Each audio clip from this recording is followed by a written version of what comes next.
Really, really nice pair of gloves. Oh, I'll tell you what, Dale. Happy Turkey Day Eve. This is Jim West, Dale Ross at Talking Preps Plus Wednesday night.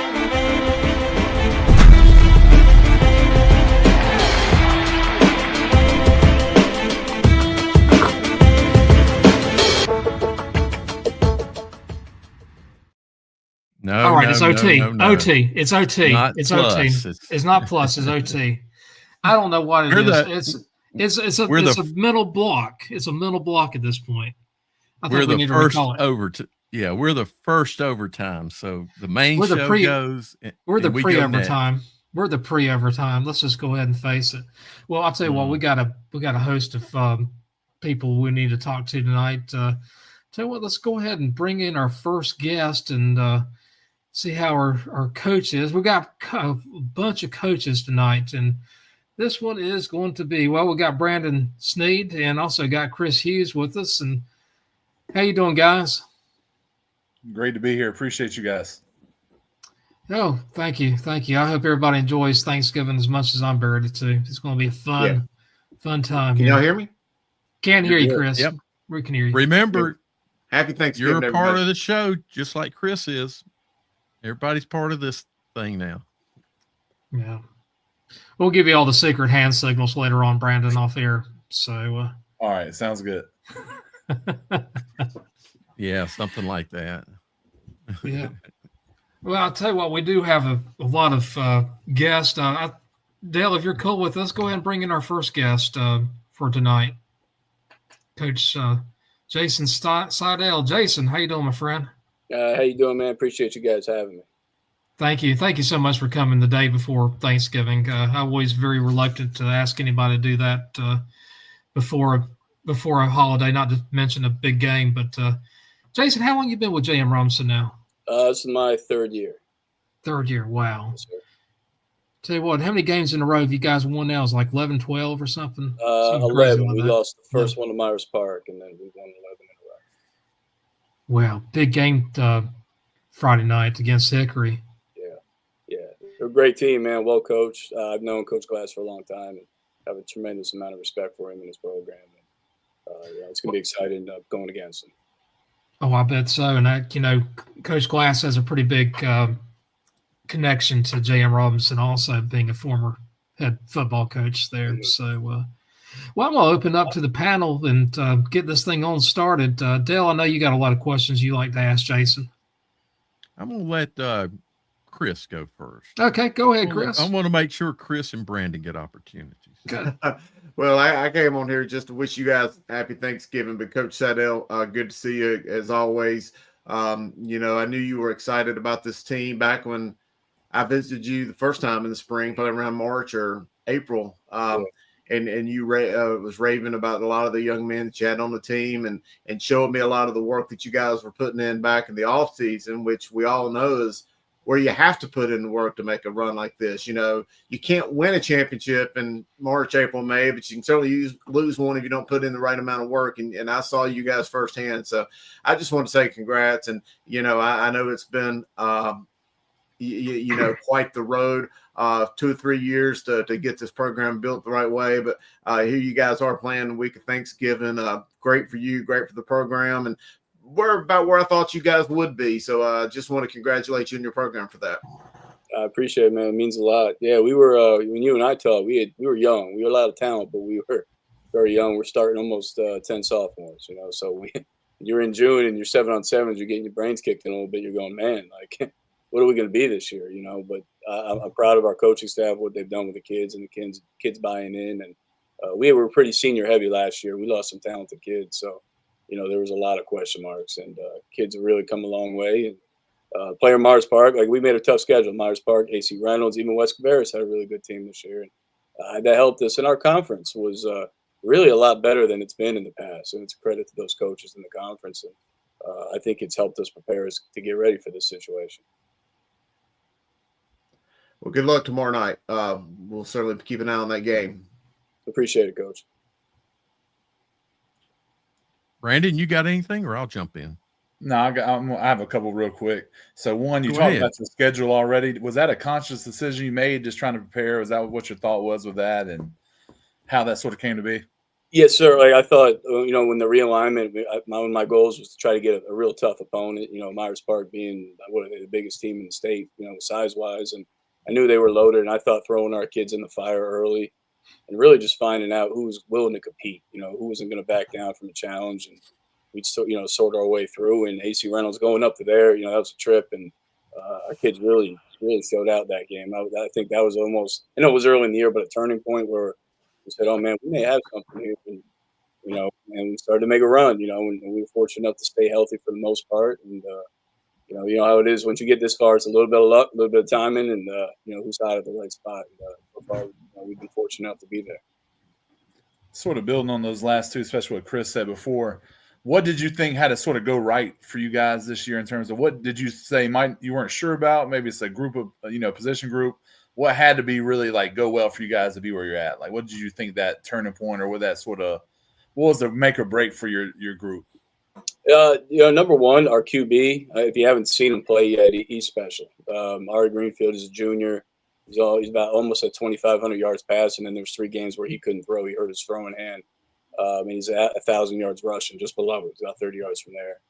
He really makes us go. And it was just a question. We've had him for 2 years in the JV, but JV and varsity, 2 different things, and he's really taken off. And then the other part was our DBs, the back end, and our receivers, basically almost all underclassmen. And it took some growing pains, getting torched a little bit here and there, and dropping balls and misalignments, just like we all go through. And sometimes we still go through it, but they've come a long way, and it's really helped us, solidify where we're at right now. Coach, you said you're young coming in this year. Mm-hmm. You lost a lot of seniors. You scheduled a tough schedule, which I think is always good because you want to press adversity and see how kids respond to adversity. So my question to you is, with a young group and you play Myers Park and then you lose, Mm-hmm. since then you've gone undefeated. What was it like right after that game, and how did you keep the kids in check and on mission, on task? What was interesting, we got our butts kicked that game. I thought our effort was good, but when we went back to the film, it was, man, we made a lot of mistakes. There's sometimes you get in the game, your kids are doing everything right, and they just don't got it. And we went back through, and when we first left the game, I figured that's what it was. And then we started going back through the film and looking at all your thing. You're like, wait a minute, man, we gave up 21 points that we shouldn't have given up. Like, we misaligned. We had an opening kickoff return. Our 2 guys went in the wrong gap, avoided the wrong way, and boom, touchdown. Like, we handed them points. And don't get me wrong, they're a great team. They beat us. But I'm just saying we left points off the board. We gave up points we shouldn't have. So then you go back to your kids and go, you guys can always control this outcome. It wasn't like you just got run over by a team. You had the ability to be in this game, and you just didn't do it. And that was part of the young guys showing them, hey, you can do this. You have this ability, but we've got to do right in practice. We got to finish out the way we're supposed to finish out, and execute. What our assignments are. And I think they started to buy in and believe. And then that next game, we beat West Cabarrus, and then I think really it was that AC Reynolds game when they went up there and really jumped on them pretty quick. And I forgot what that final was, won by maybe 20 or so. But I think our kids said, "Okay, I get it now. I understand what I'm doing." And then we just slowly started to build from there. Not to have you give away any secrets, but how has this week gone with confidence, understanding you're playing a former state champion, a very good team and program, Hickory? It's been a good week, and getting through that Oak Grove game was a great game.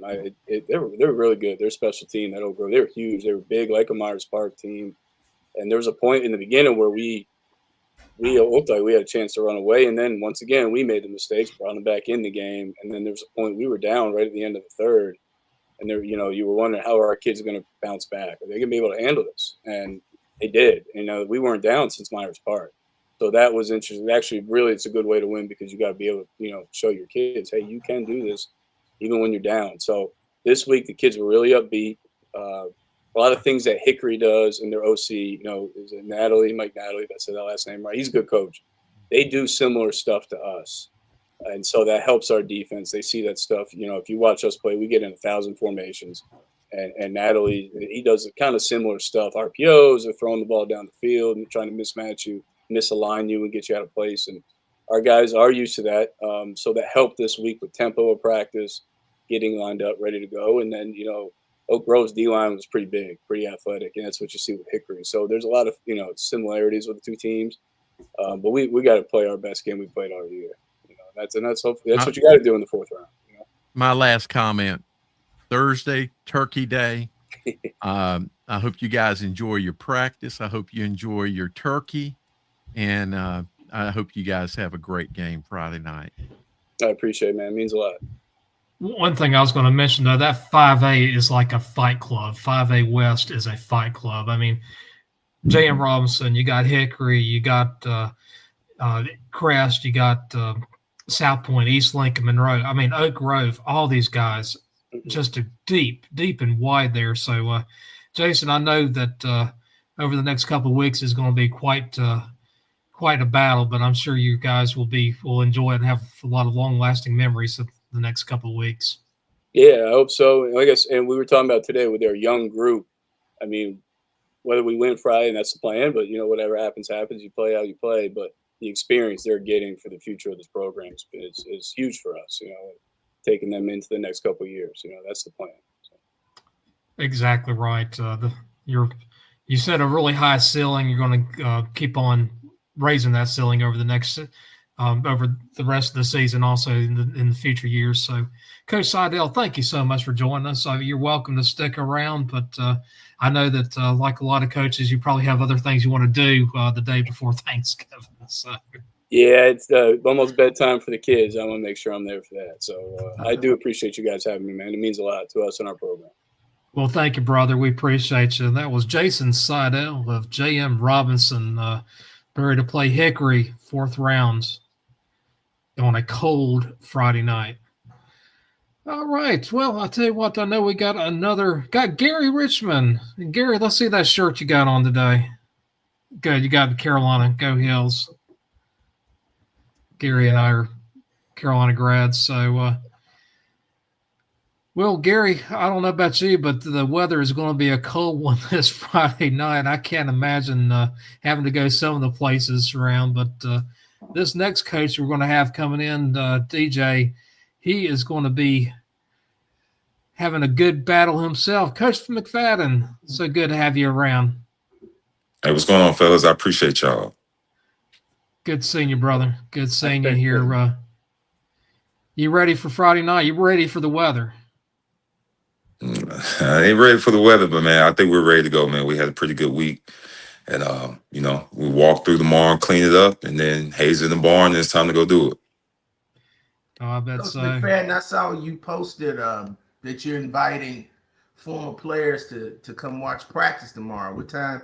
How about former coaches? Am I allowed to come?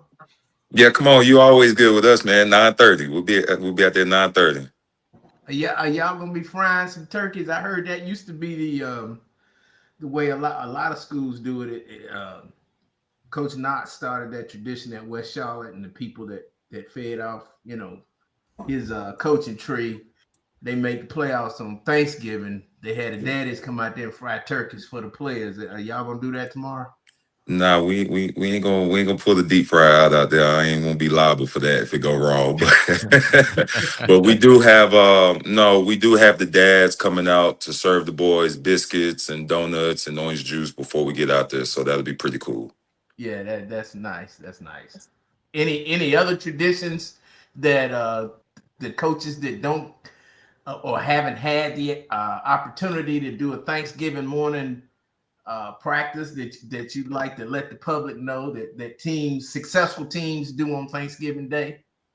Yeah, I mean, this is my 5 years there, this is our second Thanksgiving practice. And that was the one thing we've done both times is invite all the former players out regardless of the year. I mean, I know the first year we had a guy out there from like the 80s.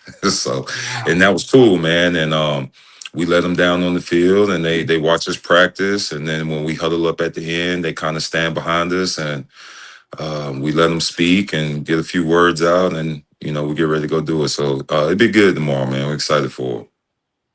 Yeah, that's a nice tradition. I wish every coach got the opportunity to practice at least once on Thanksgiving. Yeah, for sure. One of you Come on, guys? Dale. Oh, Brandon? come Right, on, I'll- guys. Oh, I've got stuff for him. I'm Don't gonna be let bashful. the other guys go. Don't be bashful. Well, hey, Coach, I'll ask you, just kind of on that same thought of Thanksgiving Day practices. How do you kind of balance between, the expectation, you're here to practice on Thanksgiving, you've got a job to do on Friday, the enormity of the game coming up, but also kind of letting the guys know just how fortunate and how great a tradition and just the coolness of being able to practice on Thanksgiving morning, because that's just an event in and of itself. And you want them to soak it in. You want them to have fun. You want them to absorb, the alumni, the former players and cool stuff like that, but also kind of that very thin balance of making sure they know that they've got a big time game Friday night.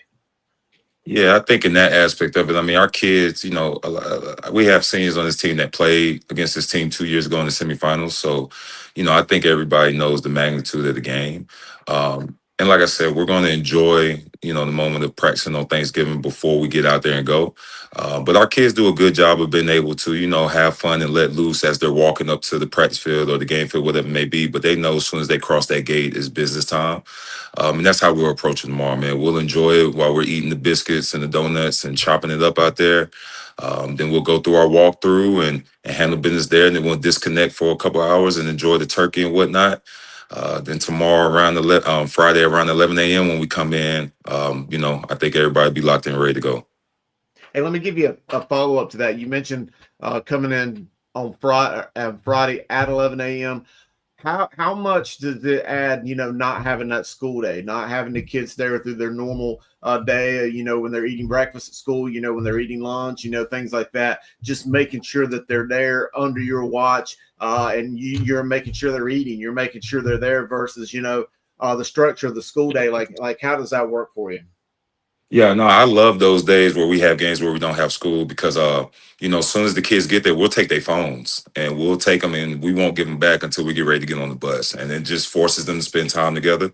We'll pop a movie on and they'll hang out for a bit and we'll go through the day. So I love those days. It kind of, I can kind of make sure they're doing the things they kind of need to do before a game because, they're kids, and That's awesome. kids are going to be kids. If they get too much free time. But I enjoy those days, man. Like I said, we kind of get them there and let them hang out for a little bit. And then around that 2:30 range when school gets out, that's when we kind of get into our pregame mode. So we've been there before. We've had a couple games like that. And, I love them. DJ, we saw you tweet this week about not being paid. And I know about that. And what has the school system told y'all about when they plan on meeting with you? I know, a boycott was planned earlier and y'all backed off because they promised to hear the coaches out. Do you know when that's going to take place? No, I don't. I know it is, and I know we've had some good conversations, the people that are having those conversations within our group and people downtown. But, I don't know any dates and anything like that. As far as the tweet, all is well. I got that ding this morning. So all is well. But no, like I said yesterday, I was talking to Matt on the other show yesterday. Like I know they're going to do what they need to do and try to make it right. But as far as just the time frame and everything, man, I think there's another way to kind of go about that. So hopefully they're hearing us. Hopefully, it's not just smoke and mirrors and one of those, let's tell them what they want to hear for the time being and kind of get back to normal.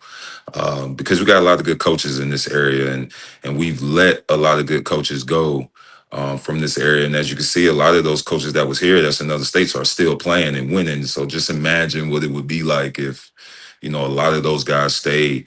But like I said, man, I got confidence in the people making those decisions to kind of get it right. not to monopolize the discussion, but Sam Grind and Brian Hale's on here, and they've been a part of CMS for over 20 years, so they're invested.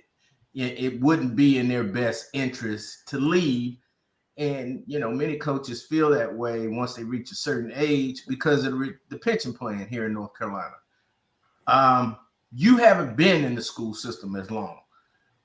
If South Carolina or Georgia came along and offered you no classes, 6-figure salary, could you leave your alma mater?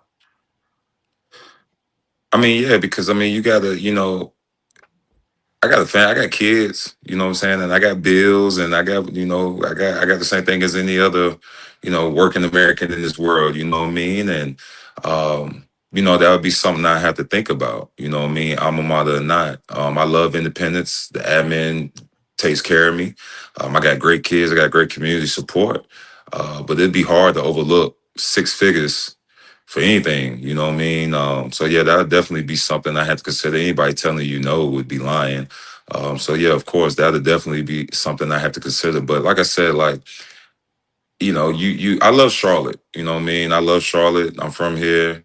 I love my alma mater. I love where I'm at. You would hope and, you wish that, it was a way Charlotte could kind of get to that level so you don't have to leave.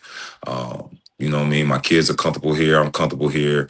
My family's here. My parents are here. My sisters and brothers are here. My whole family's here. So I would love to be here.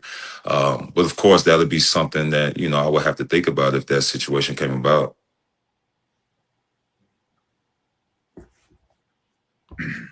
I don't want to Randy, speak do for you want to anybody say else. anything about that? Yeah.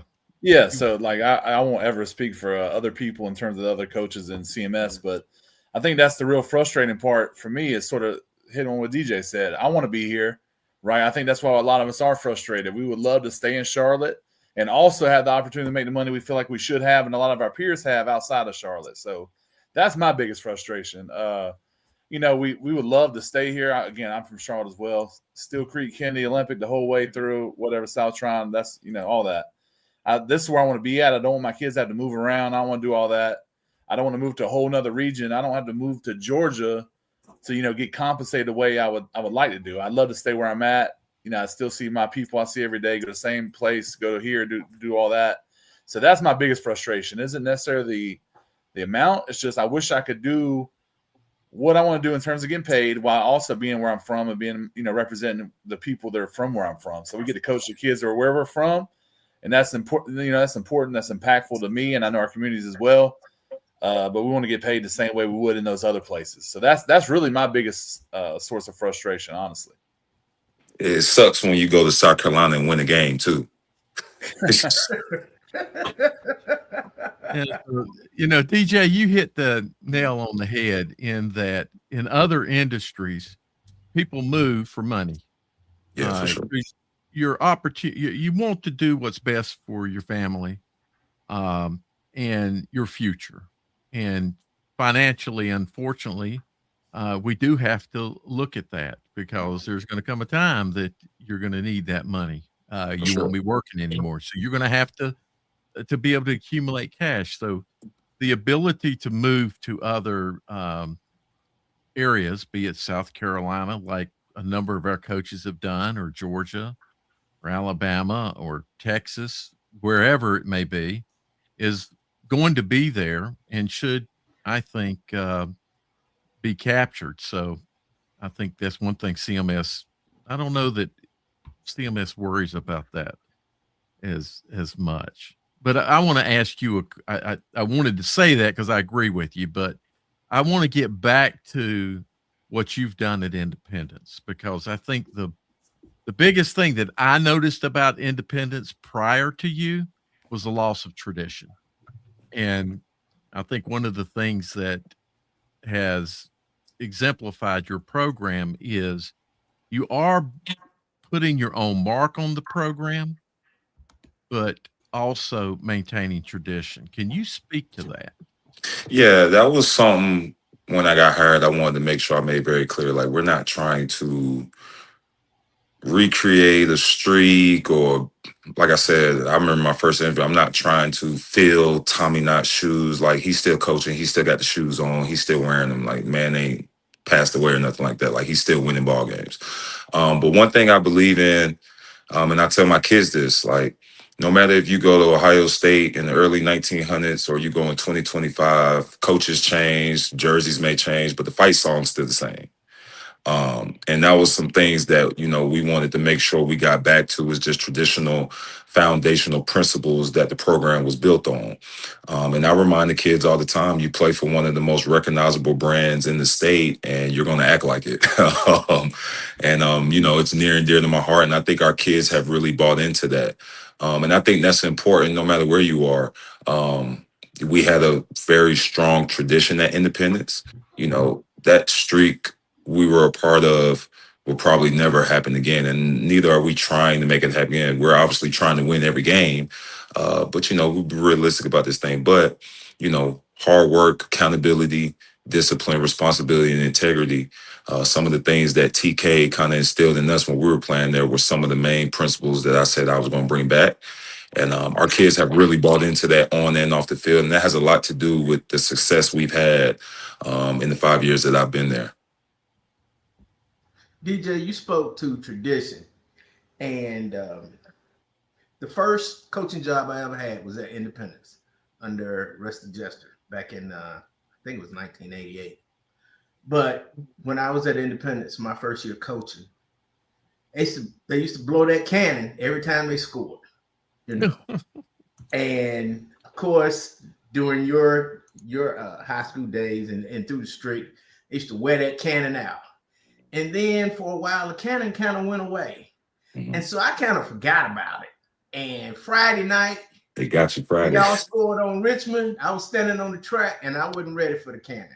I think it got everybody Friday night. That was the first time we've had it all year long. That was the first time we had it all year this year.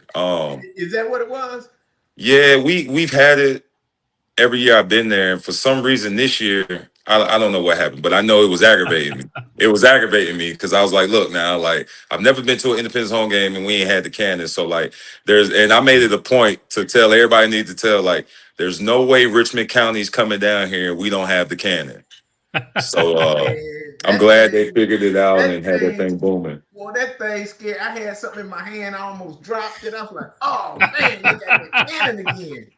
And I tried to get ready for it. I said, okay, they get ready to do it. And they waited till after the extra point.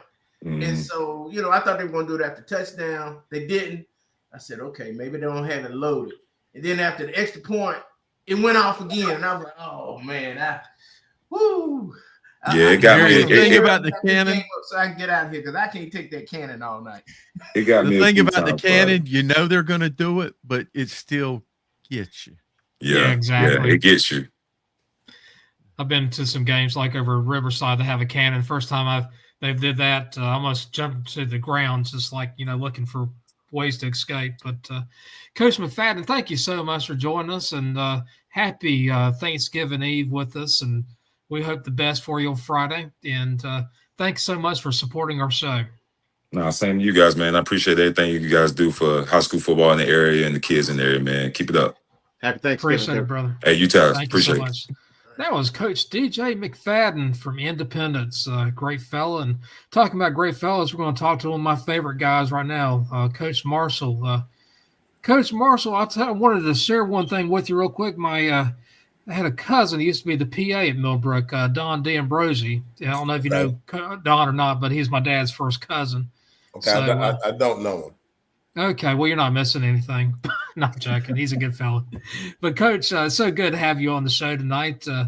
I'm like the only person from the east of the dividing line in North Carolina on the show, and I always try my best to talk about that our 8A football is pretty darn good on our side of the state. No, I appreciate you, man. I appreciate everything everyone here does, man, for high school football. But certainly appreciate the support. We do feel like we play really good football in the 919, man, and we just feel blessed to have the opportunity to keep playing this year. Practice on Thanksgiving is your goal, every year as a coach and as a player, and so I'm just happy to still be writing practice plans. I'll tell you what, I love watching you guys play on defense. I mean, that is one nasty defense, and I love good defense. I mean, offense comes and goes, but a really good defense is just shows a lot of intelligence and a lot of hard work and discipline. Yeah, those guys really fly around, man, and that's kind of what we wanted to, hang our hat on as a program. We wanted to be, our primary goal be the top defense in Wake County, and we thought that would give us, a lot of leverage, in the eastern half of the state. We feel like we got a great defensive coordinator, Marcus Gladden. He's been getting it done at a high level for a lot of years, but now in the second year at Millbrook, he's really settled in.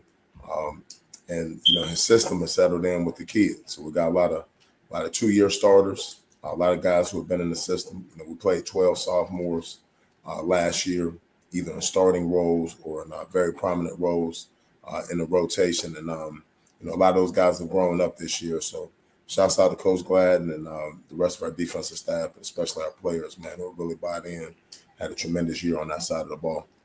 Well, you've got a great coaching staff. Coach Javar is one of my favorite guys of all time. He was always been a good fella to hang out with.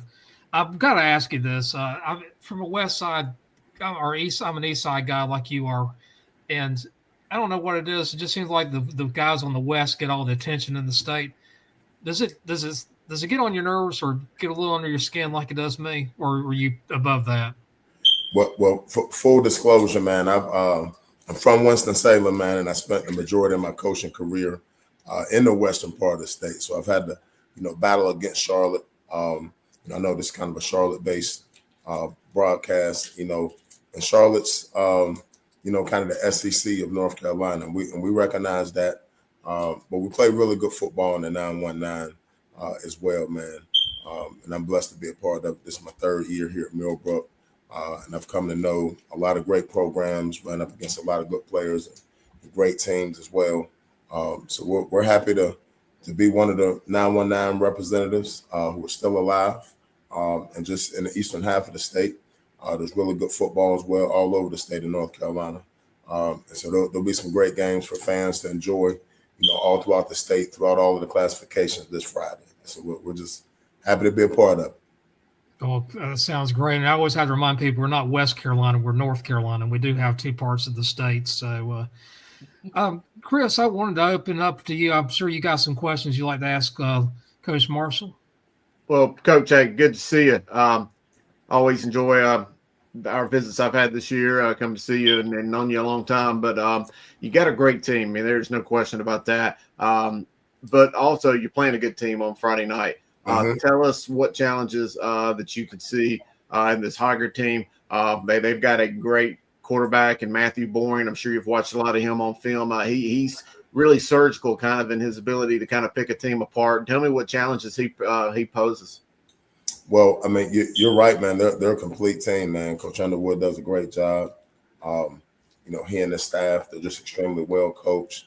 As soon as you cut on the film, you notice that they just play with maximum effort all the time, man, and that's more than half the battle in high school football and really in football at every level. The Wells School, fundamentally sound. We played them last year, so we know that they're really good, not only at game planning, but making in-game adjustments. And we expect it to be a war, but you're right. Their quarterback, number 12, he's a playmaker. He's really grown up last year. He really kind of came of age late in the year and had a great game against us. The third round of the playoffs, and just watching the films throughout the season, it's been, consistent this year. Him as a standout player, so he can not only beat you with his arm, but they use him as a runner quite a bit in the +1 run situations. He can pull it down and passing situations too. So he's definitely on our radar, man. Is someone that we have to contain in order to have any success on this Friday. Another thing I wanted to bring up, and Jim may have the exact numbers. I don't have it written down in front of me, but Millbrook's been playing football a long time, and throughout the course of the 80s and into the 90s, I'm not sure the number, but you guys probably played in the semifinal round at least a handful of times, if not more than that, but just always would come up short, whether to Garner during their run or to Northern Durham or some other teams. How is it going to feel not just for you? Do you feel like you're carrying the weight of your team, but also just for your school, trying to get them to that state championship that I know that they feel like they deserve to be at? Absolutely, man. Millbrook's not only been a high school for, I think, 102 years now. We celebrated 100 years 2 years ago, my first year. But, you know, we've been good at football pretty consistently throughout the decades. You know, I talked to Coach Earl Smith a little bit this week, a Millbrook legend, a guy who's you know, had a lot of success at several different schools, but certainly at Millbrook as well. Just talking about the history of the program. So we don't want to put too much weight on this team. We want them to play free and with responsibility, but they've proven throughout the year, this group, that they've got big shoulders to carry a lot of weight, and we certainly want to, you know, knock down that door and make a state championship game appearance. And really, the only reason we're in the tournament is to win the title. So, you know, we got a great competitive drive amongst our coaching staff and our players. We want to be the very best. So we haven't shied away from that responsibility of raising our standard of play to a championship level. So, but it's going to have to be at that level this Friday night in order to have a chance against a team like Harvard, one of the classic programs in the state. They got another great team this year. And I mentioned earlier, they're a complete team. They get it done in all three phases. So we got a big mountain to climb, but I really like our guys. Our guys have given great effort and focus all year. Best of luck Marshall, Friday. one of the issues that, and not change from game talk, but one of the issues we have here in Mecklenburg County is coaches' pay. And it's been an ongoing issue for years, but it kind of reached a peak this year. And our coaches were about to boycott. And the school system kind of talked them down and said, we will address it, you know, once the season is over. How is coaches' pay in Wake County, and are the coaches in Wake County content with how it's structured and how much you get paid, and are you getting paid for the playoffs? I think they like to know that here in Mecklenburg County. Yeah, every system is different, man. So we only get paid one time. That's Mecklenburg County for the entire season, man. And that was I think yesterday, as a matter of fact. So we get paid, you know, the last work day in November. In relative terms, it's a well-paid county with regard to coaching pay compared to most of the rest of the coaching supplements throughout the state. But if you poll our coaches, we're absolutely not content. High school coaches across the state of North Carolina, including in Wake County, are extremely underpaid. I mean, we work 60, 70 hours a week during the summertime, you know, for free, both head coaches and assistants. So I paid attention a little, you know, to the stories that were going on in Charlotte. And I'm glad that there were, you know, there was some unity amongst the coaches. And I think that's what it's going to have to take all across the state, is for the coaches to band together in an effort to get, you know, more of what we deserve. We don't do it to get rich. We know that we're investing in a lot more than just money. We're investing in young men and to see their development into adulthood. But we deserve to, you know, be able to feed our families a lot easier than we do, especially when we see the developments that are going on in other states. You know, the coaches in Florida had a similar gripe for a lot of years, and they've been getting some breakthroughs lately. So that's encouraging to see some of the, you know, some of the other states in the Southeast get a little closer to what we see in Georgia and South Carolina, for example. You know, the topic of Georgia has come up a couple of times tonight, and I've been looking at Twitter where the courts and the legislature have intervened in a suspension given to one of the schools in Georgia in the playoffs. They had a fight and they suspended 39 kids, and they appealed it through the courts and got the suspension stayed, which means they were going to put it off for a while and let the kids go ahead and play. And then the state came back and they wanted an injunction. So now the playoff game has been postponed. Friday night's playoff game has been postponed. Wow. Because the state association and the courts and their state association has been infiltrated by legislators, just like ours has. And now you have a playoff game delayed because of court decisions.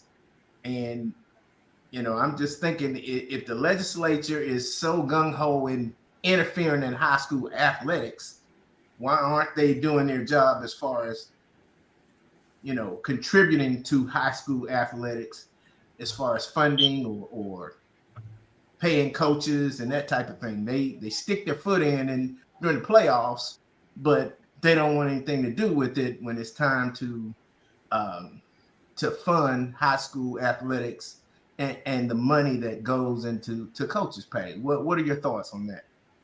Well, I can't speak with any amount of authority on the Georgia situation. I did see that story come across my timeline. I don't know enough about it. I've been kind of knee deep in game planning and get ready for the game. But I did notice. Understand. But certainly there should be more investment into high school football, just high school athletics in general, and we definitely need representation. You know, that's kind of closer to the world that we live in. That's for sure. But it's like anything else. You know, in politics, it's going to take, you know, unity amongst large groups, amongst high school football coaches, amongst high school coaches in general across the board, the spectrum of the different sports, in order to you know, to get some things to change. Hey, Brandon, you got any like to ask Lamar some questions? Sure, I got one sort of. It's a question we build off throughout the interviews today. Going back even to the spring and then through the summer, what do you think is the biggest point of like improvement you guys have had? What do you think has really helped sort of move you into that realm, you know, being a state title contender? What do you think was the biggest point of growth you guys have had? That's a really good question, man. It's not one I've given a lot of thought to. I'm not sure that there's just you know, just one event or one circumstance. But it's really just been the hunger and the consistency that we've seen from our guys, you know, really since January. You know, we lost to Harvard in the third round of the playoffs last year after going 11-2 and not expecting to be 11-2, at least from the outside world. We had our expectations amongst ourselves, but we had a different level of hunger and focus and expectation this year. From the very beginning, our kids' focus and their expectation was to compete for a state championship. They believed in it, and they put in the work in order to do it. So I'm just really happy for them to be in this position, to have an opportunity to be one game away. But again, we got a tall mountain to climb. We got a lot of respect for Harvard. They're a great team. Let's go take our best foot forward in order to have a chance. You know, I don't have a question. That was my question, kind of, was what have you done this year to put you on the path to where you are? Always overcoming barriers. All teams face barriers, it seems like, or all programs seem to face a barrier in the playoffs that they eventually get over. So all I'm going to say is I hope you guys have a great Thanksgiving and you play a great game Friday night, and you know, best team comes and meets the best team from the West. Yes, sir. I appreciate you. Coach Marsh, I got one more question for you. Would you give a thumbs up or a thumbs down to the reclassification or realignment of conferences this season? What are your thoughts on the realignment of conferences and divisions this year? Did that help Millbrook, or did you think it may have hurt Millbrook in some way? I mean, we're the ninth largest team in the state. So whatever the largest classification is, we're always going to be in it. We got just under 2,600 students. You know, my thoughts overall on it is this is the world that we're used to living in. I started coaching in 2000. And so from most of the years between now and then, we've had 8 classifications in football. It just wasn't predetermined before the season. You know, we kind of broke them up after the season. So I really think that's a question best fitted for all of the other sports other than football, because it's not our first time having 8 classifications. It is so for the rest of the sports. So, I'd be interested in hearing what, some coaches of some other sports. As a football coach, eventually, man, you have your opinions about realignment. It worked out pretty good for us. We're in an all 8A league. I think there's only 2 all 8A leagues in the state, if I'm not mistaken. Definitely not more than several. So it's worked out well for us. We preserve some natural rivalries in the conference and preserve some more in our non-conference schedule. So it's worked out good for us. But once it's done, man, now we just got to lock in as football coaches and just prepare for what's at hand, and that's whoever's on our schedule. And right now it's Harvard up next. Day after Thanksgiving. We're expecting a huge crowd. Should be an exciting game for the fans to come out in Wilmington. There'll be plenty to drive down from Raleigh as well. So we're just excited about the opportunity. Well, Coach, thank you so much for joining us here. It's good to have some Eastern representation. And by the way, I'll give you a little deep dark secret about me. I'm also from the West, but came to Orange County back in '89. So anyway, everybody, this was Lamar Marshall over at Millbrook. And Coach Marshall, happy Thanksgiving. Hope you have a good one, man. Happy Thanksgiving to y'all as well, man. Good luck, Coach. Yes, sir. Appreciate y'all. Yes, sir. All right. Well, we got another guest. We are just loaded with guests. E.J. Campbell. How you doing, my friend? Doing great. How about y'all? Oh, pretty good, man. Good to see you, bro. What's going on? Nothing much. Just out of curiosity, where are you from? Are you from the Raleigh area originally, or? I'm from Raleigh. I went to Southeast Raleigh, graduated in 2007. So yeah, I'm born and raised here in Raleigh. Okay, I got you. My parents live off of 1010 Highway over near Miller Creek High School. So welcome aboard. Got a big game coming up. You got to play Clayton again, I guess, on Friday. This is the second time you played them. You beat them the first time. That's going to be a big, huge game. You expecting a lot of people there? Yeah, it's a conference matchup. So when every time we play Clayton or any of our conference opponents, we get good turnout, and they do too. So we're expecting a pretty big crowd. Locally, you've got Garner and Cardinal Gibbons, which is another game local. But other than that, I think we're one of the only shows in town, so we do expect a big crowd. I'll tell you one thing about your team is battle tested. I'll tell you what, that is a great conference. Clayton, Cleveland, Southeast, Raleigh. You got Gardner. You got a pretty decent South Gardner team, Fuquay, and then you got Smithfield, Selma. That conference schedule had to help you out a lot during the season to get to where you are tonight or Friday night. Yeah, our conference is really tough, and we knew that, but also our non-conference, we tried to challenge ourselves. We opened up with Enloe, who was really good this year. Coach Clark does a great job with those guys. And then we went down to Dudley and played a really good football team. And they hit their stride as the season kind of progressed. We played East Wake, who, they made the playoffs and had a good season. And then we played Cardinal Gibbons before we went into conference.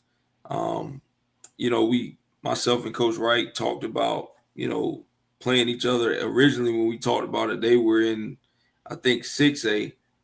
And then, we wanted to keep that game with them, even though we were in the same classification.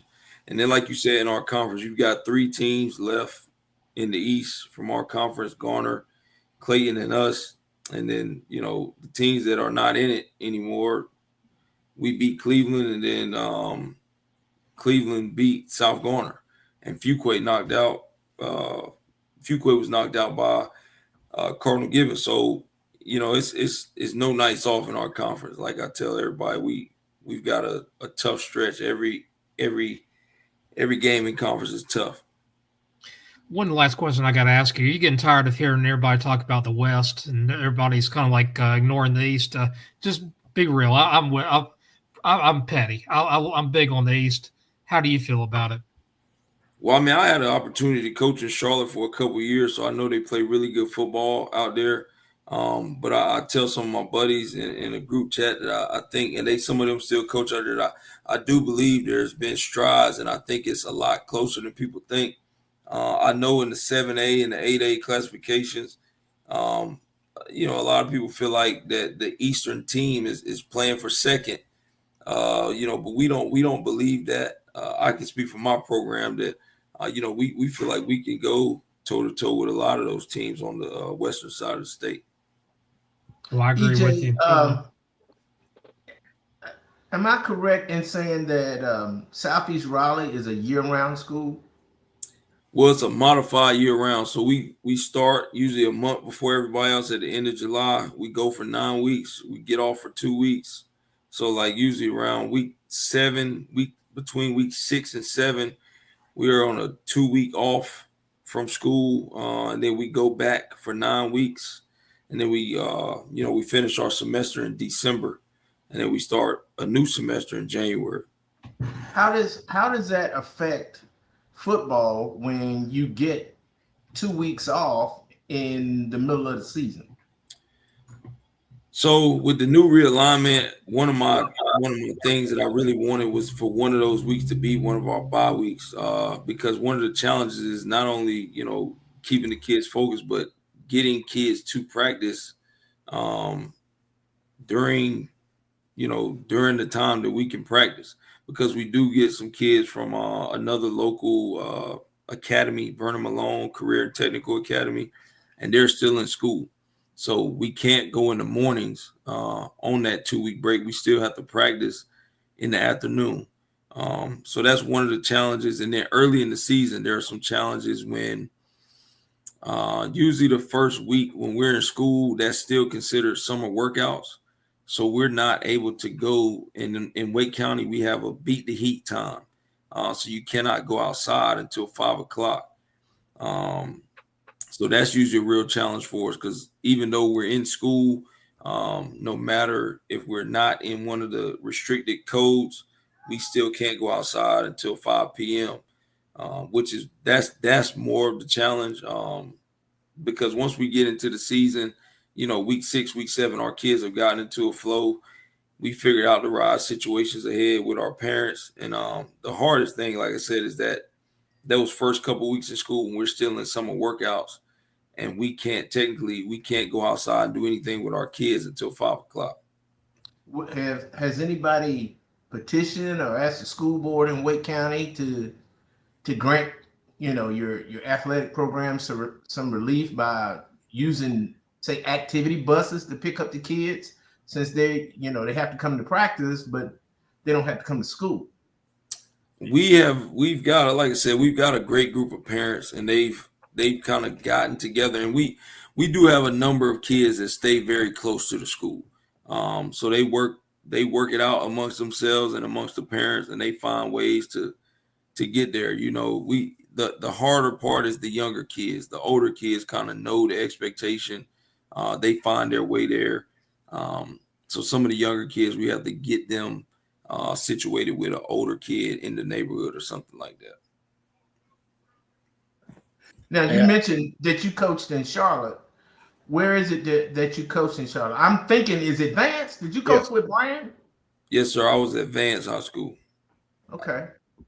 I wanted to build off that question real quick. So career-wise, is one of your biggest sort of disappointments in your career that we only got to work together for a little short while? Is that one of your biggest disappointments you've had? Yeah, I wish I could have got a chance to work with Coach Sneed a lot longer. We worked together for about a spring. Yeah, it was just a spring. That was it. And then Coach Brand left. Yeah, and then I moved back home. My wife and I moved back home.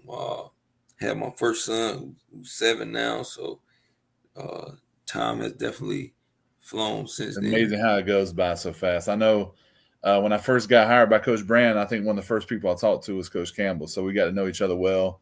Went through a spring, but that was it. So I feel like we worked together, but not enough for sure. Absolutely. Well, Coach is doing great things at Hopewell. So are y'all in 7A? Y'all 7A? Yeah, we're 7A. Yes. Yeah. hopefully we'll run into y'all. And Hey, that'd be great because Yeah, that means we're playing somewhere real special. So that'd be great. There we go. Hey, EJ, I wanted to ask you this, and I've known you for a long time. I remember when you was at Vance, and then you made your way back home to Raleigh. But tell me just kind of the differences from your perspective as a coach, having coached at the top level in Charlotte, and now doing the exact same thing in Raleigh. Kind of the differences in the style of football. I go back to the early 2000s, maybe in the mid 2000s. Raleigh was kind of known as a little bit of a finesse city for football. You had a bunch of 37, 45 games, and there really wasn't a lot of defense. And then, over the course of time, I feel like you started to get an influx of some coaches that kind of changed the branding of football in Raleigh. Just kind of give us, from your observation, a difference in just the style of football there versus here in the Charlotte area. So I think Charlotte had some mega superstar head coaches, and they still have a lot of really great head, but you had like some really big names that were able to grow the game at a faster level than kind of what we had in our area. And then, I think around the time, maybe, when you get guys like Coach Lucas at Wake Forest, who was able to win 3 state championships. And then, we've got programs now who I think with Millbrook and Cardinal Gibbons and Garner and Clayton and Cleveland, Coach Chadwick has been in Charlotte. I'm probably, you got Coach King, who's in Durham, who's won state championships, Coach Robinson, who's done a great job at Southern Durham. I mean, we've got really good coaches in our area too, but not only that, I think our players, they get a chance to go against a lot of the kids in Charlotte, even though it's youth league or whether it be AYF or travel ball. And then I think they get the opportunity to go against these other cities, and they can. I think that's what's helped us grow and develop. I think our youth leagues and the way that they have grown has really helped us kind of catch up to Charlotte. Because and then I think one of the challenges I think is we have more schools in Wake County than CMS does. So your talent gets spread out a little bit more.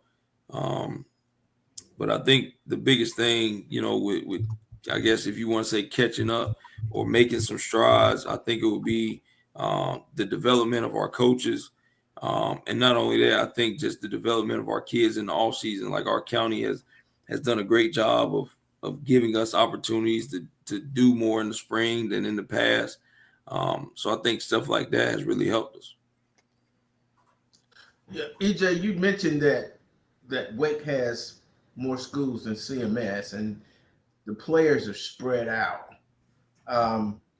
In Charlotte, it's not publicized, but we all know that the kids kind of congregate probably 6 or 7 schools in Charlotte, and everybody else turns into the have-nots. Do you have that problem in Wake County with kids transferring a lot, and how does Wake County handle kids jumping from school to school?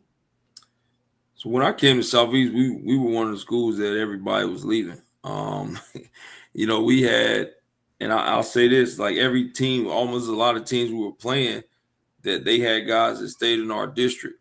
And kind of the question you asked earlier, Gary, about the schedule and the 9-week on, 2-week off, that was a way for families to really, leave our school essentially. And I think the biggest thing is, I think the people just got to trust you and trust the process of what you're doing and see that vision and plan. Because the number one thing that I asked, I told my principal and my AD at the time, we have to get the kids that are supposed to go to our school to want to be at our school. And I think once we did that and really just focus on our kids, I think that's when we were able to really grow as a program. I heard Coach Sneed say something about it maybe a week or two ago.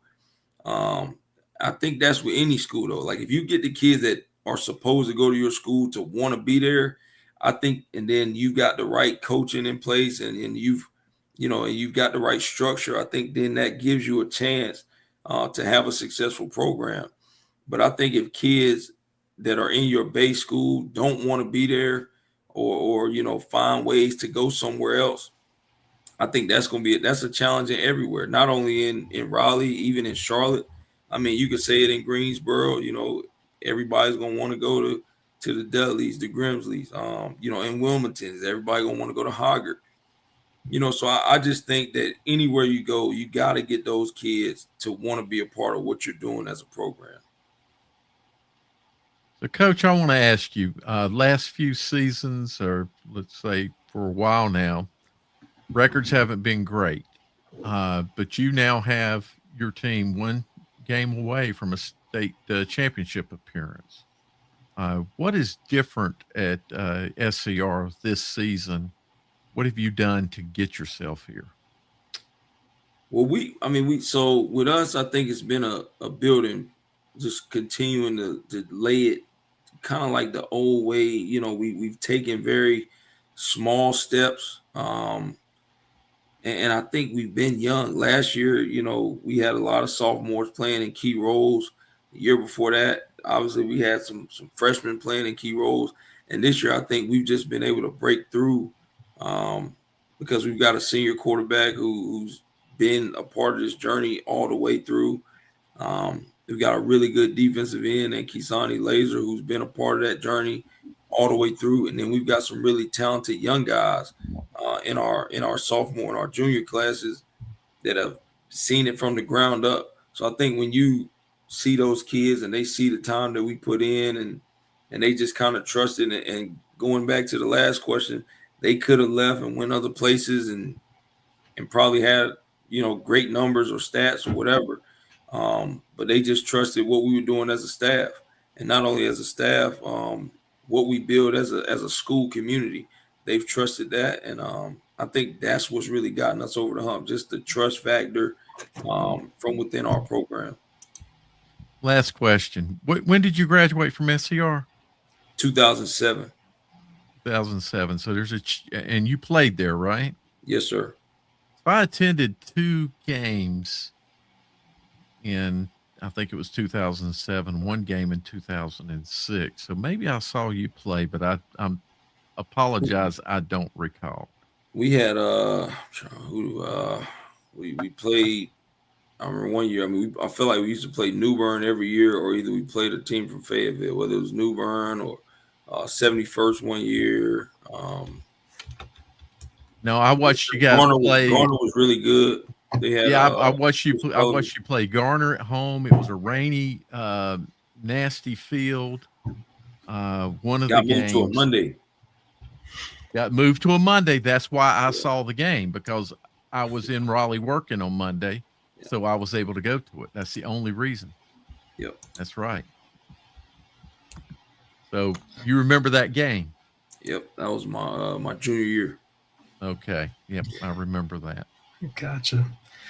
Well, Coach, thank you so much for coming up on Thanksgiving. I know you got better things to do than talk to us, but we wish you a happy Thanksgiving. Hope the best for you on Friday night, and enjoy the holidays, and more, just as importantly, enjoy Friday. All right, thank y'all. Happy Thanksgiving. Happy Thanksgiving, EJ. Thank you, sir. Yep. Good luck. Good luck. Great game. All right, Coach Campbell at Southeast Raleigh. That was a great interview. Chris, I know you probably have to step off, and he just did. So it's going to be the Dale, Gary. I'm still here. Somebody cut me off. Okay. It wasn't me, I can promise you. No, I do have to step off here in a minute, but I just wanted to spend this time with y'all and these coaches. And, this is the best time of year, and you got to celebrate this week. Well, we appreciate you, Chris. That's Chris Hughes, the want voice in North Carolina high school football. Along with us, we also got Brandon Sneed from Hopewell. Guys, I want y'all to be the contestants of the game. Am I sane or insane? Maybe we can go over some of the scores here. We're going to go real fast about the games Friday night. I'm taking Robbinsville by a running clock. Sane or insane? I'll go first. These guys, though Brandon should remember it from last week. I think potentially sane there with the running clock part. Yeah. Yeah, I'd say sane. I've already said I'm a big Robbinsville fan, so I'd agree with that. All right, Gary, you're on the clock. it wouldn't be fair for me to comment because I don't know anything below 6A. So you can Gary, I just got know leave this: 6A. Robinsonville is a tradition in North Carolina when it comes to football. That is a true tradition there. I agree with you. Talking about traditions, Northside actually has been to a 1A state championship game before, the small 1A. I think it was about 7, 8, 9 years ago. They're playing a pretty good Wilson Prep team that I think is going to create their own tradition. Don't be surprised by that record, 7-5. They played a absolutely brutal 1A schedule. I think that game is going to be fairly even. I'm going to give Wilson Prep the edge. Dale, sane or insane? I think sane. I think Northside's a great football team, but I really have liked Wilson Prep all season. I'm not stepping off that bandwagon. Okay. Yeah, I'd How say about you, sane, Brandon? sane as well. Also, what I saw Wilson Prep has been more focused on the postseason. But man, what a schedule they must have played to have the look like they look and play like they play and have 5 losses on the year. Because I've watched them play in the playoffs. It's pretty impressive. When you play a team like Clayton, who's a 7A team, you're playing a pretty tough schedule. And Clayton's still playing right now, so we'll go on to the 2As. Got more games this time. This Corvian versus Murphy, I've been going back and forth on this, and I'm going to go with Corvian in a close one, and I'm also taking Starmount in not such a close one. So I'm taking Corvian and Starmount. Dale, sane or insane with those picks? Sane on both of them, including the closeness of the Corvian game. And, yeah, it's going to be hard for Mitchell to keep that game within striking distance. How about you, Brandon? I would say sane, even though I do have a slight disagreement. I think Murphy will probably win it. That's just a prediction, but I think it will be a very tight game. I agree with you about Starmount as well. Tell you what, that is a cold, cold place to play on Friday night after Thanksgiving. We're already talking about how cold it's going to be this week, Thursday, Friday here, and I would not want to imagine what it's going to feel like going to Murphy on Friday night in the dark and the cold. Yeah, exactly. Plus, it's a long drive. That's is a long ride. There's just potential of leg fatigue and all those other things. So anyway.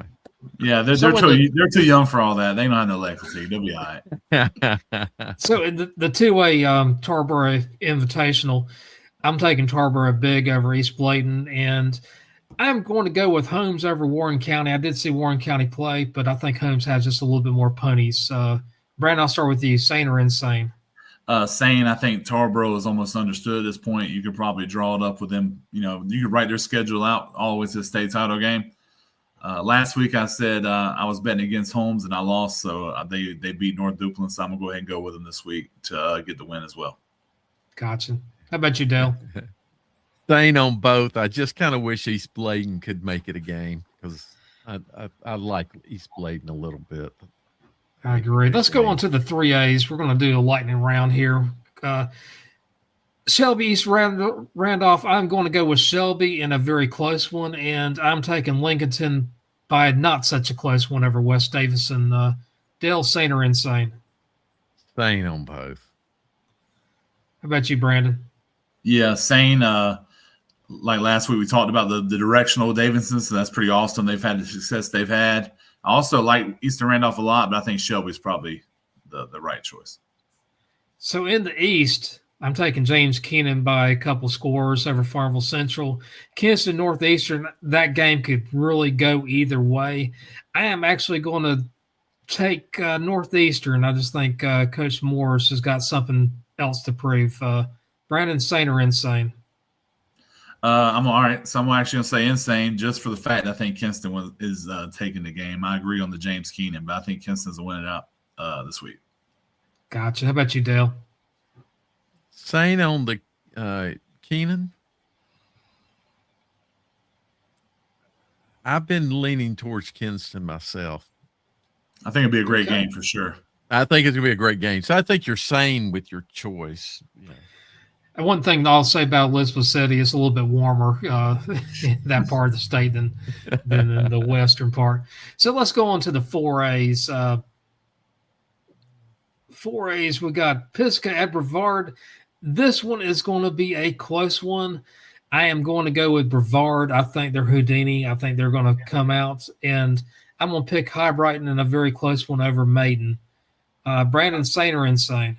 Insane. Brevard, I'm with you on that game, but I think Maiden's actually going to take it this week. I think they got a real stud in the backfield who's will be playing for us in the Queen City Bowl, and I think he's going to carry him to the win this week. Wonderful. How about you, Dale? Brevard, no question. I'm back and forth on this game, quite honestly, Jim. I think Maiden's got opportunities to win the game, but did you say it was going to be a blowout, or did you just pick very High close? Brighton to win? Very close. I think you're very close. I think you're saying then, because I believe it'll be a close game. Gotcha. Okay, in the East, Central Davison playing football in a phone booth at Reidsville. I'm going to go with Reidsville, but it's not going to be a blowout. It's going to be a pretty close game. South Edgecombe at West Craven. I'm going West Craven all the way. Dale, sane or insane? West is going to win the East there, and I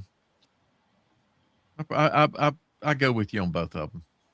Okay. How about you, Brandon? Same. Yeah, I'm saying same on both. I completely agree with you on the Central Davison and Reidsville. I think it might be a little closer than people imagine early because there'll be a lot of clock. They'll grind the clock down, but I think Reidsville wins pretty comfortable in the end, but not a blowout or anything like that. Got to give a handout to the Davison teams. I mean, you got South Davison, West Davison, and Central Davison. Somehow become like the cheerleader for Davison County Directional Schools outside, whatever it is, but it's pretty neat to see. It is neat to see. Because some of those schools were really bad for a long time, like really bad. And it's nice to see some of them schools sort of have the runs they've been on this year. Oh, I agree. Usually it's Thomasville, Oak Grove, and North Davison used to have a really good one. Let's go on to the 5As here. 5As are going to be – and Gary, just let me know. You said 6A, I think, is when you want to come in. Yeah, so, I can get in on the 5A. I know some of these schools. Yeah. Okay, in the West, I'm going with Crest. And in the Hickory J.M. Robinson game, I think this is going to go overtime. And I won't surprise people. I'm picking J.M. Robinson. Dale, sane or insane? I'm with Crest. And even though South Point can make it difficult, but I think South Point's got to have a lot of things going for them to beat Crest. They are at home. And I have picked Robinson in our picks. I'm expecting that to be a phenomenal football game, though. Me too. All right, Gary, I'm going to put you on the clock this time. What do you think, Gary? I agree with you on Crest. I'm leaning towards Hickory because of their playoff experience. I think this is as deep as Robinson has ever been in the playoffs, and I'm thinking Hickory is more playoff tested. So I lean towards Hickory in that game. Okay, Brandon, how about you? What's your thoughts? Same. I agree with both. I gotcha. I'll tell you right now, Joe Glass is just thanking the high heavens I picked against him. Every time I do that, he usually comes back to haunt me. Going into the East, that Croatan Hunt, that's going to be a darn good game, but I'm going to go with Jim Hunt boys over Wilson. And Rocky Mount at Jacksonville Northside, that's going to be another very close game, very close. I'm going to pick Northside in that one in a squeaker. Brandon, sane, insane? Insane. Rocky Mount's winning it. Okay, I gotcha. Yeah. How about you, Gary? I'll go with your picks in the East. Okay. How about you, Dale? Hunt, another tough one, but I don't know. I kind of like Rocky Mount. Yeah, I mean, it's hard not to go with against Rocky Mount. That's a great traditional program also. 2015 and 16, they made to the state championship when 2015 lost against South Point in 2016. But if you're not expecting it to be a big win by Northside, then you're saying. Oh, yeah, I think it's going to be – both of those games are going to be squeakers. Let's go on to the 6A. Ashbrook and Northern Guilford, I'm thinking about going to that game. I really am. I think that's going to be a game to go to in Guilford County. I'm expecting a lot of defense. And in defensive games, I think it's hard to pick against Ashbrook. And Sun Valley Watauga, that game, I've been going kind of back and forth about this weather versus greatness. I'm going to go with weather, believe it or not. So I'm picking Ashbrook and Watauga. Brandon Insane are just really, really crazy. No, I say Saint. I agree with both. Speaking from experience, going to Boone and beating Watauga in the playoffs when it really matters is always going to be tough, and the weather is definitely not going to help this week. How about you, Gary? I don't put a lot of emphasis on the weather because both teams got to be in the weather. I just don't buy the weather stuff as much as a lot of people do. But I still like Watauga in this game. And the Ashbrook Northern Guilford, I think that's a toss-up. I really do think it's a tie. It may come down to whoever has the ball last. How about you, Dale? Defenses in this time of season in the cold win games. Ashbrook's got a phenomenal defense. I like Ashbrook. I've liked Ashbrook from the start of the playoffs. And I like Sun Valley here because I think the style of play that Sun Valley has, Watauga is going to have problems with. The only issue for Sun Valley may be the wind. So that could be a problem for them because there's supposed to be pretty decent wind Friday night. Yeah, that's always tough when you're up anywhere. Be honest with a passing game. Going to the east, Middle Creek at Northern Nash, and Union Pines at Jacksonville. Both of those games should be decent. That Middle Creek Northern Nash there, I'm taking Northern Nash, and I think by probably 7 to 10 points. And Union Pines at Jacksonville, I've been really big on Union Pines, but for some reason Jacksonville seems to be heating up at the right time. Won a couple close ones.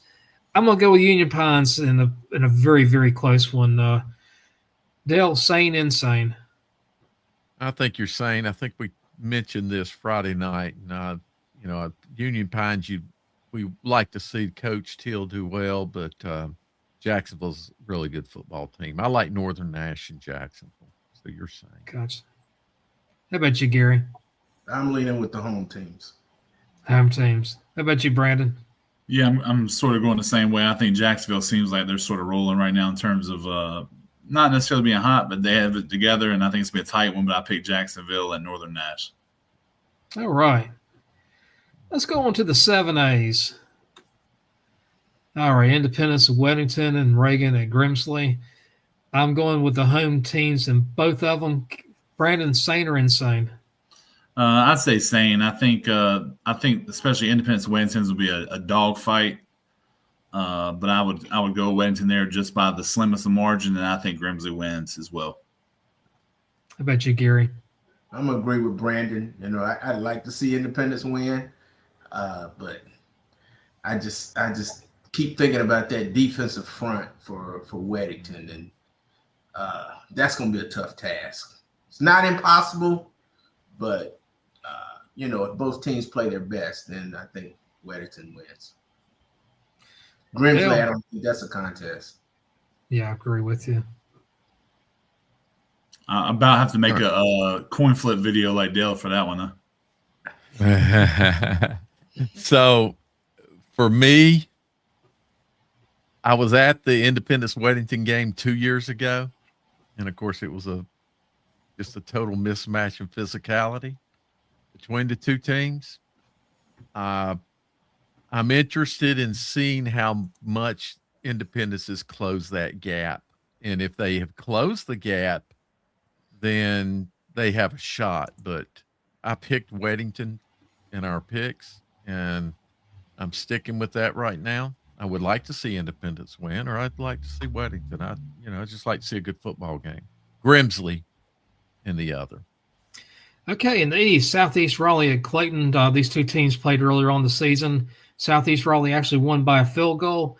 I am actually going to take Clayton. I hate that. I've just met E.J. Campbell for the first time. Here I am. Of course, he's probably loving it, probably giving some bulletin board material. But I'm going to take Close in the squeaker, and I'm going to take Cardinal Gibbons over Gardner. Dale, I'll start with you. My off the cuff pick is Clayton and Cardinal Gibbons. That's that's my pick. Okay. How And about you're you, Gary? saying I'm gonna go with Southeast Raleigh and Gibbon. All right. How about you, Brandon? Yeah, you're insane. I'm going. I'm going Southeast Raleigh as well, and Cardinal Gibbons. Just for everybody out there, especially if you're a fan of offensive line play, Grayson Williams, the sophomore tackle from Southeast Raleigh, is an animal. So I'd check him out if you're interested in that. See, it's always good to give coaches a lot of bulletin board material. I guarantee my name's been out there in the past. Let's go on to the 8As. All right. We got. We'll start with the JV teams here. West Charlotte. I'm sorry. I'm joking with here. But all four teams are great here. West Charlotte, Huff. I love both of these coaches. I just think West Charlotte's just got a little bit too many ponies for Huff, but not by much. But I'm going to take West Charlotte and Squeaker. Sane or insane, Brandon? Yeah, I said it last week, sort of a similar situation, but I'm not even. I'm going to abstain from having an opinion because I'm not sure what's going to happen Friday. I got you. Gary, how about you? Well, I'm going to go with what I said Sunday. Can West Charlotte make extra points? Or are they going to be chasing points all night with 2-point plays? They are very even. But as a former coach, I like to watch the operational process of the game. How coaches interact with their staff, how they interact with the players when the defense comes off, when the offense, how they make adjustments during the game. And this is no way to slight West Charlotte, but I just think Huff's operational process during a game is a little bit better than West Charlotte's. And that doesn't mean West Charlotte doesn't have good coaches, but as a coach, I like to watch the sideline during the game to see what each side is doing. And I just like Huff's operational process during the game. They got it at home. They're healthy. They got no excuse this time. They got no excuse. So I think I'm going with Huff 28-27.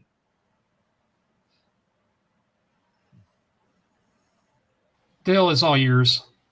no, do the East, and then I'll Okay. do this because Okay, we want to set something up. Okay, I got you. I'm going to go with Millbrook over Hoggard. Brandon, sane or insane? Yeah, I'm with you on that. Gary, sane or insane? Sane. I'm going with Millbrook also. All right, Dale, turn it over to you for both of those. Yeah, I like Millbrook. I'd like to see a good ball game, but I like Millbrook in that game. On West Charlotte Huff game, I do suffer with anxiety, and anxiety can shut me down sometimes in things that I'm doing if it gets too high. And it actually got that high as I was trying to make a decision on who to pick in this game because I can develop scenarios in my head where either team will win this ball game. I think this is going to be a very, very close game. I don't know that two teams will get into the 20s like Gary thinks, but certainly I don't think we'll see anybody scoring in the 30s. And I really think this game is more like a 21-14 kind of game, maybe. But I don't know who gets the 21 and who gets the 14. So what did I have to do? Well, here's what I had to do. Heads, Huff, tails, West Charlotte.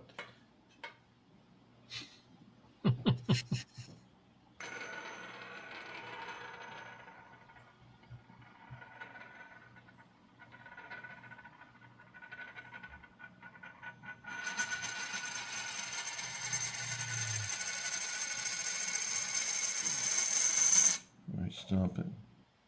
Okay, so it's Huff. That's how I made my pick. You can call me insane. I had no idea what to pick. I honestly did not. And now I get to see who joined me with Huff and who joined me with West Charlotte. So either I'm going to go one up on Langston, or I'm going to catch up with Langston, excuse me, or Langston's going to go one more up on us, Gary. Wow, just looking at the picks here. Wow. So I picked West Charlotte. I picked Weddington. I picked Ashbrook. I picked Watauga. See, the Ashbrook Northern Guilford game is going to be a close game. Yeah. So I can see people picking one way or the other. There's only one game I could see where it's not going to be a close one. I think that Crest South Point, just because those two teams played earlier on in the season. But we've seen the scenario where Crest wins in the regular season and South Point wins in the playoffs in the past. So yeah, I don't think you're going to see a game like you saw earlier in the season. I don't expect that to be a wide gap game. South Point's really good, and they're playing at home, and they're playing in the playoffs. And, this is just all the elements that are right for a South Point team. But Crest is so dynamic that I think South Point needs a lot of things going right for them. I just noticed that Langston's ahead of you in the picks. Yeah, he's one ahead of me. So you got a couple chances to pass him this time. Yeah, but one of them's based off of a coin flip, and I'd rather be lucky than good any day. I can see being 3 down to him. I see No Limit pick South Point though. That's really going out on a limb, I think. That's going in like a limb in the middle of a hurricane. But everybody but Gary picked Robinson. How about that? I was thinking about, we were texting all week about access to the field for Friday night. I don't know if y'all discussed this already, but I was like, Friday night might be one game that I don't even want to go on the field, because I know most of the guys on the West Charlotte staff, and I know most of the guys on the Huff staff, and they really watch this, and they find a way to motivate themselves off the things we say on here. It's almost funny to me, and then you look at them like, he's dead serious. Like, I can't believe you picked against us. You can't pick against us. Like, I gotta make a pick. I can't. I don't make my picks based on whether I like you or not. I like all of you. I'm friends. Why do you think? Exactly. Why do you think I had so much anxiety, Gary? Yeah, they will use it. Now, I don't care if they use it, because, if they say something to me, I'll say something right back. I don't care. But, they really take it seriously. You picked against us. Why'd you pick against us? Personally. Yeah. Our buddy Sam might not let me come over on his sideline. He already threw that out one time, and that it was a line in the sand, and I could just stay over on the Huff side because they my buddy. Now that this, but hey, I did it by coin flip. It's not about that's what they don't understand, Gary. It's not about who you like or who you want to win. It's who do you analyze and think's going to win. Yeah. They view it as an affront. Now, I don't know if Baker would be so bad, or Chachi, or any of the other. I like you, Gary. I know guys on both sides. I know most of the coaches there at Huff and at West Charlotte. Yeah. And some of them just treat it like an analytical thing, and some treat it personal. Well, you ain't got no confidence in me. It's funny because I run into coaches all the time in the barbershop. Okay, a lot of coaches go to the same barbershop that I go to, and I'm just sitting down there. Who you got Friday? Who you picking? I was like, I don't go to practice. I don't look at film. None of that stuff. So after time, I don't have a clue. But they like, it's analytics a lot of times, just pure analytics on our end. Brandon, what's your response to that? In terms of being picked against? Yeah. Yeah, I mean, this is no offense to anybody who's picking, but I really just do not care. I could not care one bit less. I say that, but I know some coaches on my staff do because I think it's just personality or whatever. But I just do not care one bit. So you recognize that if Hopewell was up here, let's say it was Hopewell versus Huff, and it's just in the regular season. Mm-hmm. I picked Huff. You'd understand why, right? Yeah, and I would. Yeah, I would understand whoever you want to pick, but even if I didn't understand, I wouldn't let it bother me for more than about 7 seconds, and I'd just keep it moving. I got a lot of other stuff to worry about besides that. No offense to you, Dip. Oh goodness. Now, see, I know what Brandon's talking about because if they're one of our picks that week, I don't even go on that end of the building if I can help it because most of the coaches are down on the same end where Brandon is. I'm not even going down there unless they send me to a class down there to cover. So I'm not even going down there, but the kids will find me anyway. They'll come by the room. Who'd you pick? Are we one of your picks this week? Who'd you pick?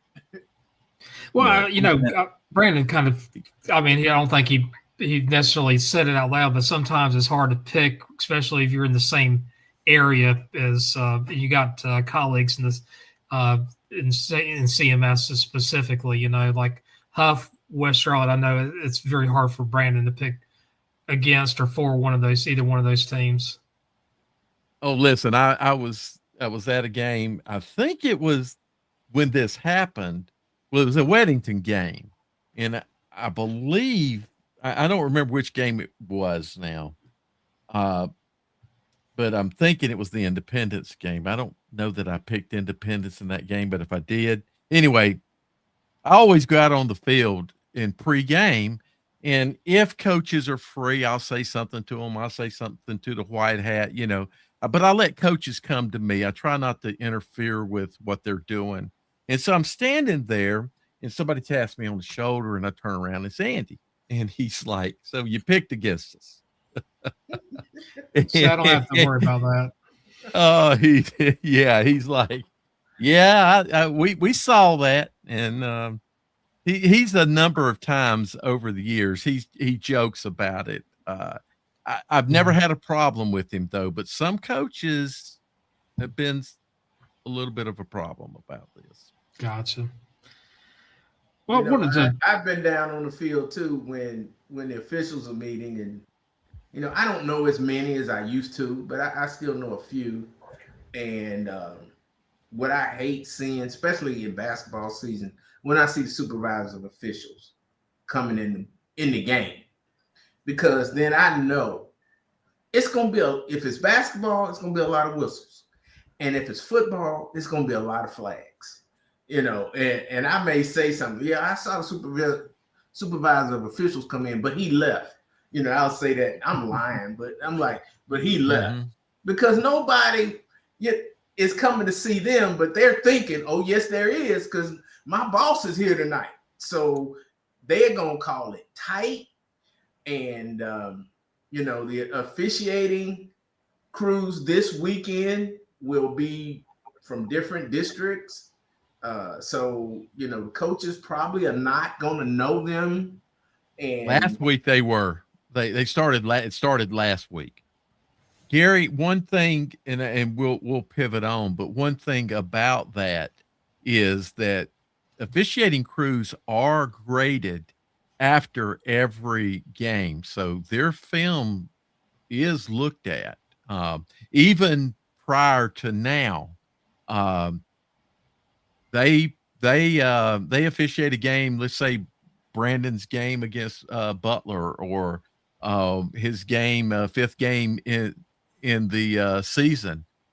The local association, they view those, they do look at those games, and they grade their officials and try to keep up with the how well they think their officials are doing. But doing it in person, it just triggers something in an officiating crew. When they see that supervisor walk in with his little notebook, and when I used to see it, I'd be like, "Oh God, we're gonna be here all night long," because they're gonna call everything. I'm a big believer in advantage, disadvantage. Especially in basketball. Does it affect the outcome of the play? And if it doesn't, just let it go. Nobody wants to watch officials make calls all night. And I think the crew I saw last week at the Richmond County Independence game was the best officiating crew I saw all season. And I was standing over, down by the 20-yard line on the Independence side, and whoever was the side judge over there, I told him, I said, you don't know me and I don't know you. I say, but this has been the best officiated game I have seen all season. Now, I don't know if Richmond County would agree with that because they were on the losing end, but I don't think there was a call in that game that had an effect, unjustly on the outcome of that game or even situationally. I thought that was a well officiated game because you didn't notice the officials. You didn't notice them. They didn't have conferences when they made a call. That really ticks me off when they make I'm not gonna say a bad call, but when they make a call and they got to have a conference about it. Make the call, go tell the white hat, and let's keep it moving. But when they have to meet and talk about it, that drives me crazy. All right. Well, I agree with you. And, talking about grading, we're talking about grading refs. Let's talk about grading some of the administrative people over the years, and especially this year. And I'm talking about CMS, about what they did with limiting tickets, hurting West Charlotte, they hurt Olympic, hurt some other programs that by trying to restrict the number of people that can attend. And, whenever you do stuff like that, there's an economic significance to it where you actually have hurt the schools economically by not having those ticket sales bring revenue, not having those people come into your turnstiles and going to get drinks and food at the concession stands. There was a movie my mother made me watch back a long time ago. It was back in the 60s. And I wasn't born in the 60s. The movie was back in the 60s. And one of the actors was Sidney Poitier, and the other main one was Katharine Hepburn's niece, Catherine Houghton. It was called Guess Who's Coming to Dinner. And a lot of times how this has happened this year with CMS, it almost reminds me of that movie where you got a black man coming home with his wife or future wife to see the family. And the reason why it feels that way is because CMS has yet to be transparent. And, West Charlotte, they've probably lost, $40,000, $50,000. And not one time have they ever mentioned about how West Charlotte's going to make up that money. Could it be something like a fundraiser? I mean, could we get CMS, the administrators, to go out and do some car washing or maybe do a lot of baked goods for the fans at basketball games? I just don't know. To me, this has been a huge social injustice against teams like West Charlotte. Gary, you've been in Charlotte for a long time. Dale, you have too. I'm going to start with you, Gary. Any thoughts about how this injustice could be made up with West Charlotte? And just to talk about the economics. I agree with the transparency as to, why they didn't make the public aware as to why they decided a particular game would have limited admittance, limited ticket sales. I don't like that part of it because it allows the public to draw their own assumptions, and it could be wrong. I know some background behind it. I'm not at liberty to say, specifically why they did it. I understand why they did it. You have to understand it's all done in the name of safety.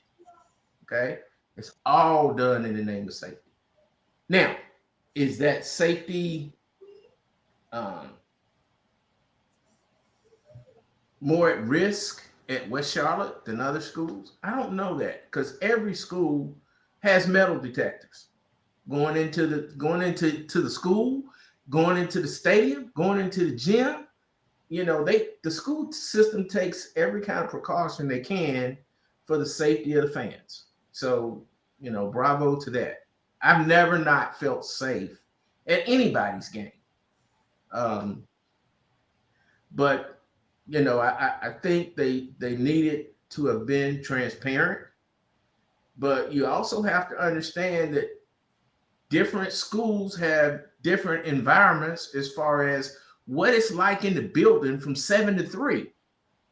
And when I was in between jobs, when I decided to leave Vance, and I had a choice of several schools to go to.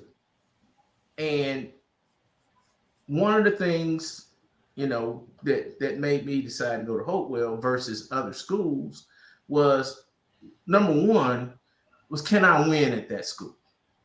Okay. Is it possible to win? So what I was looking for is a sound administration, a sound AD, and I was looking mainly for schools where you're gonna have kids that come from a middle class background, where they're gonna have good parental support. But the second thing I was looking for was, what is the discipline in the school from 7 to 2:30? Okay, because my bills were paid off my teaching. I was a classroom teacher, and I had to be comfortable working in that building from 7 to 2:30. What it was going to be like in that building from 7 to 2:30 was more important to me, because that's what paid my mortgage. Okay, that outweighed the type of athletes I was going to have from 2:30 to 5 o'clock. You understand what I'm saying? So Right. how does that tie together? If the school was disciplined, okay, then at 2:30, when the kids came to practice, they were going to be disciplined. Okay, high school kids are not mature enough that they turn discipline on and off. They're either disciplined kids or they're not disciplined kids. And every school doesn't have the same type of discipline or accountability. So, we look at Friday night at 7 o'clock. The schools are looking at, they know their own kids, what they're like through the day. And probably how they're like through the day is how they're going to be at night. Do y'all understand what I mean? Right. And so those are things that downtown looks at. So we don't know. We assume this stuff going on at West Charlotte or other schools is coming from the higher ups. It might be coming from the administration of the schools that are being affected. They might be telling people downtown, we don't know if we can handle this crowd. Can you help us out? And when they say help us out, then downtown's remedy is, well, the best way to help you out is cut down on the number of people that are there. Mm-hmm. Safety comes before revenue. And so you have to look at it from that point of view, that sometimes, because of the transparency, we don't know. We saw That's exactly it. that they put out that the administrators at some of these schools could say, look, we can't handle this crowd that's coming in. We don't have the security. So downtown says, well, we're going to help you out. We're going to cut down on the number of people that can get in. See, we haven't been discussing it from that angle.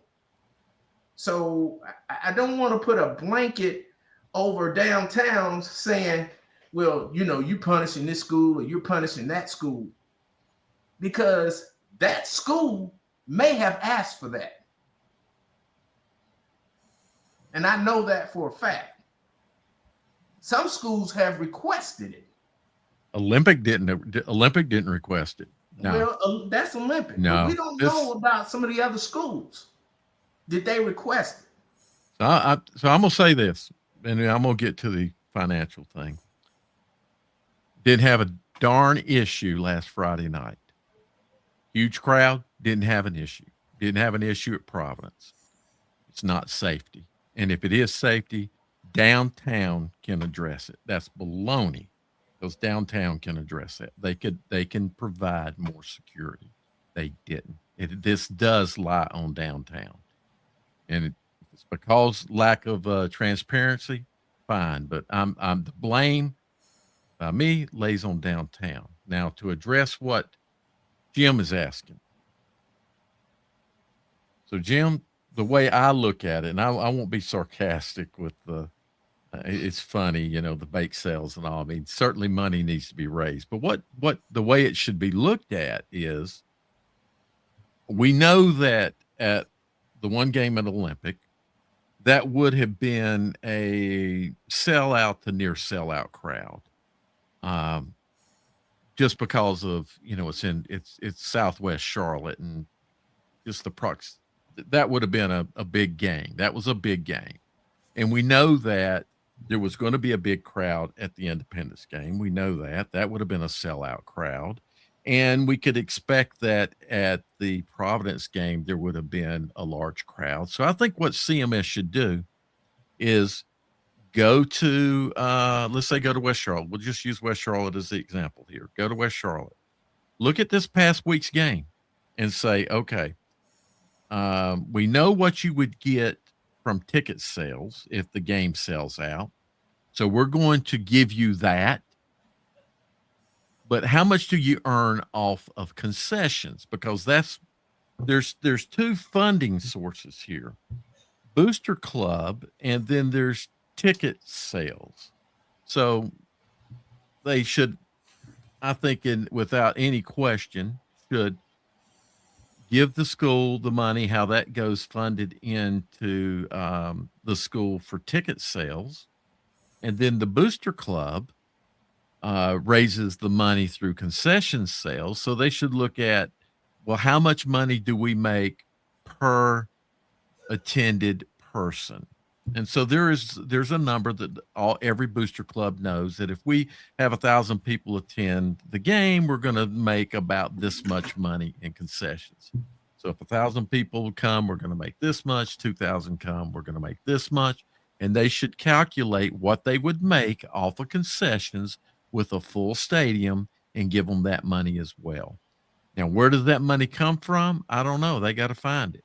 But the fact Dale, that I would tell you, every Booster Club is not set up the same way. no, every Booster Club set up the same way. CMS, Gary, I was on Booster Club. CMS has bylaws that every Booster Club operates the same in CMS. Every Booster Club, unless CMS has changed that in the last 10 years. Dale, let me finish.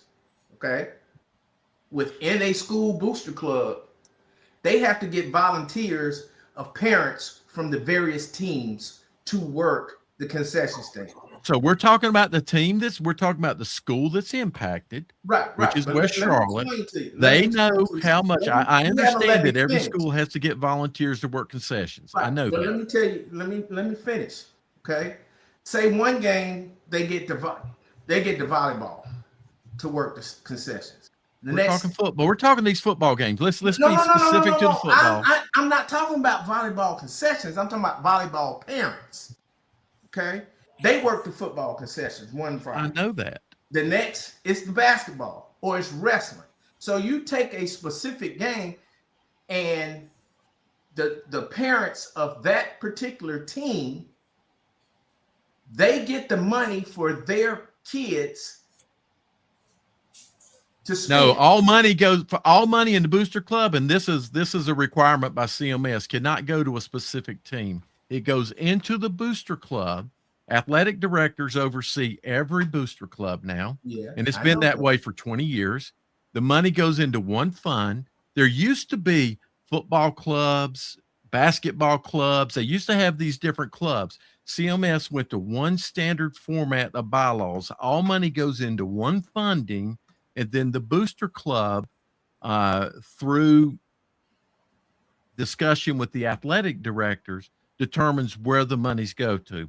But back But to okay, how where like do you they? said, you determine where the monies go to. But what I'm Yes. saying is, if one team within that athletic department, okay, if they don't work, then the booster club looks at it as like, well, y'all not getting new uniforms, okay, or y'all not getting. No, they don't do Y'all that. can't They're go not to this allowed to do particular that. camp, huh?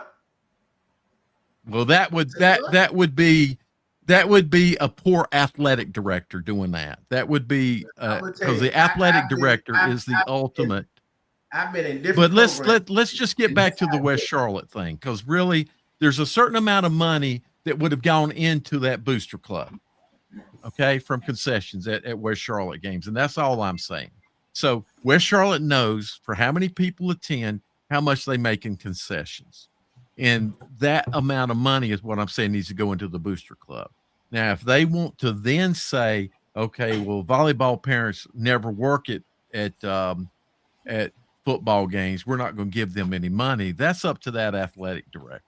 But the money should still have come in, so the football team could get all of it, if it may be. So, but are you going to getting back to transparency?